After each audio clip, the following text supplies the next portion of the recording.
Hi everyone. In this video, I'm going to go through the syllabus and highlight key points that I want you to make sure you read and make sure you make note of.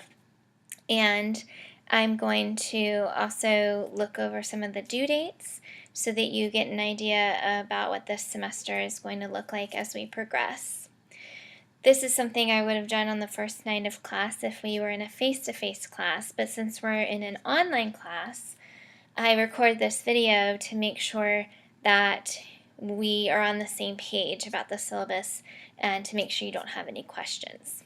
So once you view this video, I'd like for you to go to the syllabus questions assignment and either mark that you have no questions or post a question that you have, and because it is in a discussion assignment, everyone else will see your question and I'll answer it, and then everyone will see my answer and we'll all hopefully be on the same page. If it's a private question that you'd rather not post in that discussion, then you are welcome to email me. So our class, like I said, is completely online. That means that we will not meet at all on campus. We will have all of our assignments due through EDU 2.0, and they'll be due usually on Sundays, and I do that because it helps some of our students who work during the week to have that extra cushion of time on the weekends. That doesn't mean that you can't submit it before then. You're welcome to submit it before Sunday, as long as I've already gone over the assignment. Don't work ahead. But you have until Sunday night to turn it in. So you can work on it at any time during the week. You do not have to get online at a particular time. So in that sense, it is work at your own pace. But I'd rather you not work ahead because I'm going to introduce the topic for the week as we go, so that I'm still essentially teaching you even though we're not together in a classroom. So my office is in Main Hall, and you'll see that right here. It is on the second floor, and my windows face Old Salem in the square. So if you need me and we set up a meeting, we'll meet there in 204B. I will definitely be in 204B before my Thursday night classes, but other than that, it might be sporadic. So the best way to reach me and to ensure a time to talk to me is to email me at this email address, at our Salem email address. I wouldn't call because if I'm not in the office for more than one day, your voicemail is just going to sit and I won't even have heard it. But if you email me, then I'll get it most likely immediately because it'll come through my phone. So I'll be able to answer you much faster than if you were to try to call. Even though we're online, I still am a professor at Salem, so that means we can always meet on campus if we need to, if you have questions, if you want me to show you something. But we can also, of course, email back and forth, which is the best way to get the conversation started because I can answer you at 10 o'clock at night or, on the weekends. And then if needed, we could also set up a video chat, if it's something that can be answered just through us talking on video chat instead of having to meet. But that's where my information is. I'm going to let you read through some of this on your own, and then you can let me know if you have questions, but this will give you basic overall ideas about the course. Essentially what our course is an introduction to looking at how we can use technology in the classroom to meet the needs of our students, and we'll do this by exploring several different technology tools that are, for the most part, applicable to any grade level and any content area.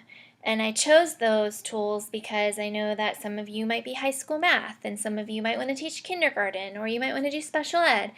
And because there's a variety of content areas represented in our class, I thought it best to choose tools that could really go for any level of student in any content area, based on how you set it up. So while there are tons of technology tools, we're not going to get to all of them. We're just going to explore a sampling that'll get us started thinking about what technology looks like in the classroom. And you don't have to worry if you're nervous about technology. I have videos pretty much every week, if it's applicable, that explain how to do these things that I've made. So it's me talking it through. So you'll be able to learn from me even though we're not in a classroom together. So you can look at some of the goals for this class, understanding the roles of technology, thinking about activities that you can do that are aligned with standards. We'll talk a little bit about what standards are, how teachers use standards to plan what they're going to teach. We're going to think about ways that we can use these tools in our future classrooms, and we'll look at different learning needs as well. So again, this is stuff that you can read, so I'm going to skip through some of this and highlight the key points. We have no textbook for this course. There are a couple readings, not many, and they'll all be posted online on EDU 2.0. Mostly you're going to be watching videos more so than reading. And that they'll all be on EDU 2.0. You don't have to worry about searching for anything or buying anything. You do need to have access to a computer. If you don't have your own personal computer, that's okay because you can use the computer lab at Salem. Just let me know if you need to know the lab code to get into the lab. But you are going to need to make sure that you are able to do our technology assignments. None of them require special technology.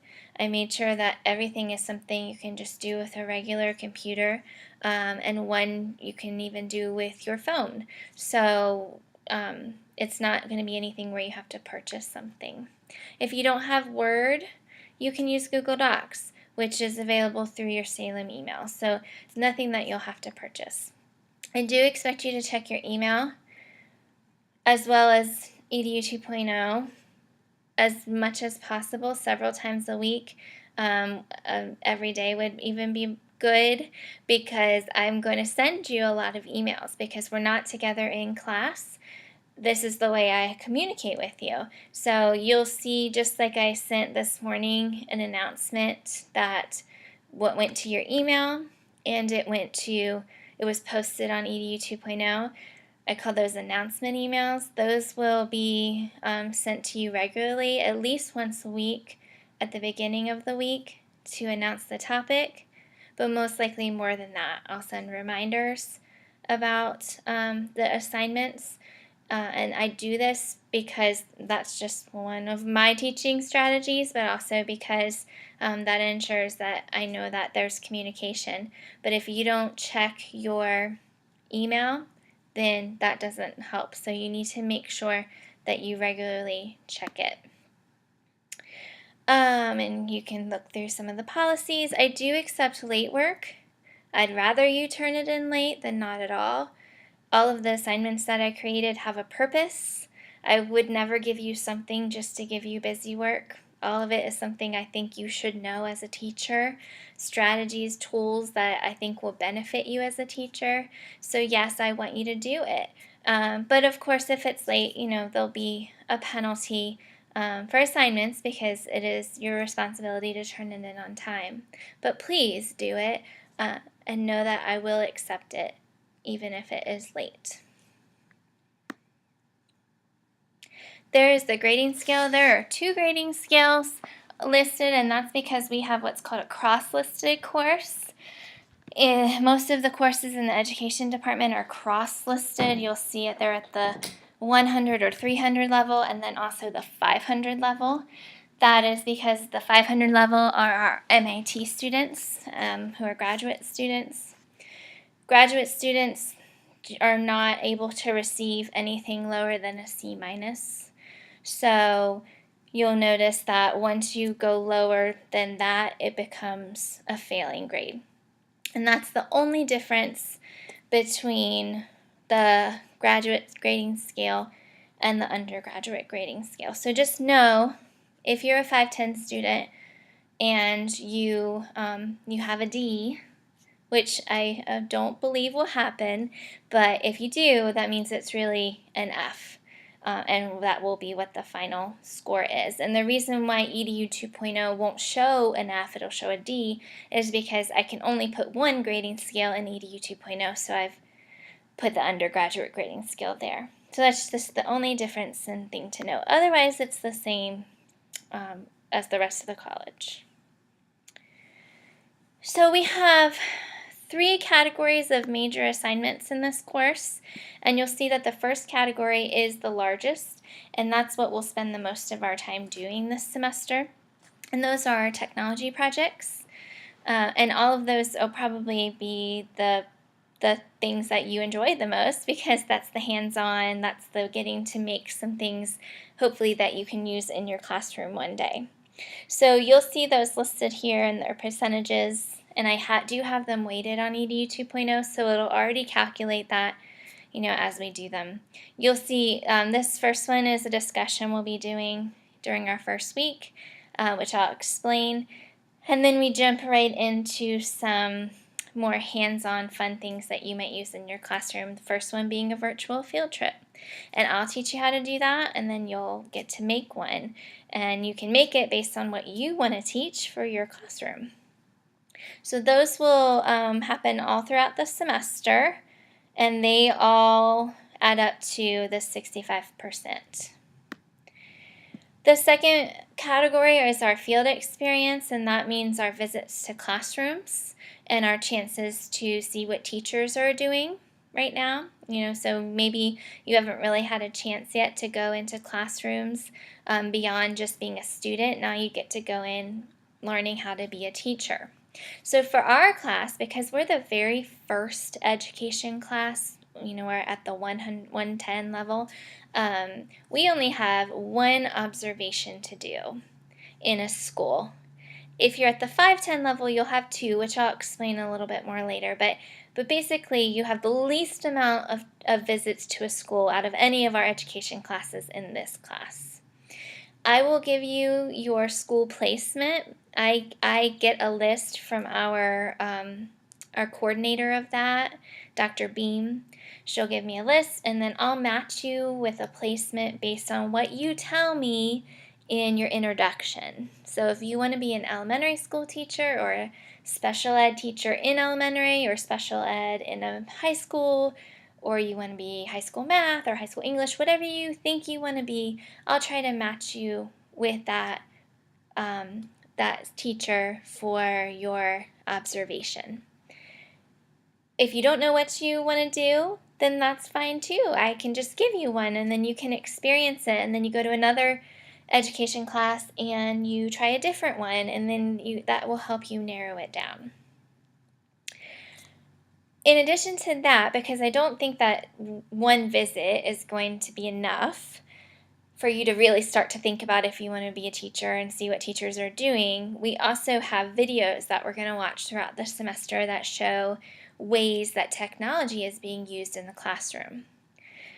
Your visit to the classroom, you don't know if the teacher will use any technology that day. So the videos will help you see some things being used in the classroom that will just hopefully give you a bigger picture about what could go on, ideas for using technology, and often the videos will correspond with something we're going to make. So you'll get to see it in action, and then we'll make it. So all of that together will be 20% of your grade.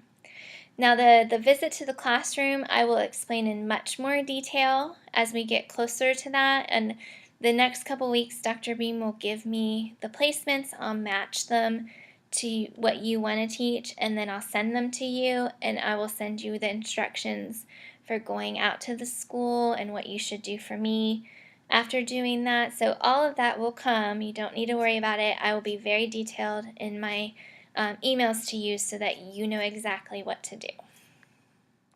And the last category for assignments is our final assignment. We don't have a final exam in this course. We just have a final assignment that'll be due during the exam period or right before it. You have one thing due during the exam period, but this one will be a kind of a compilation of all of the resources that you find that you might use in your classroom one day. and and you will keep that list, and then you'll turn it in at the end of the semester. And I will explain more about that in much more detail. That will come a little bit later once we get going. Okay, now the last thing that I want to show you is our schedule. The tentative schedule and due dates are listed here, and I'm going to just show you how to read that through.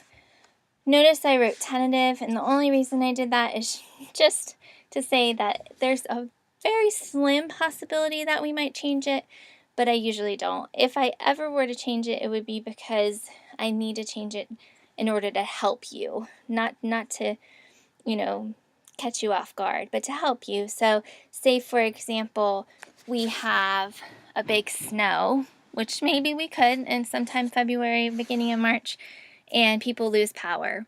So I might say, okay, well, instead of it being due Sunday, now it's due Tuesday, give you a couple extra days. That would be the only reason I would change something. Other than that, that's our schedule. So you'll look over here, it says the week of. This date is the Monday, so that's the date that starts the week. This is the topic. And then over here, you'll see what's due that week.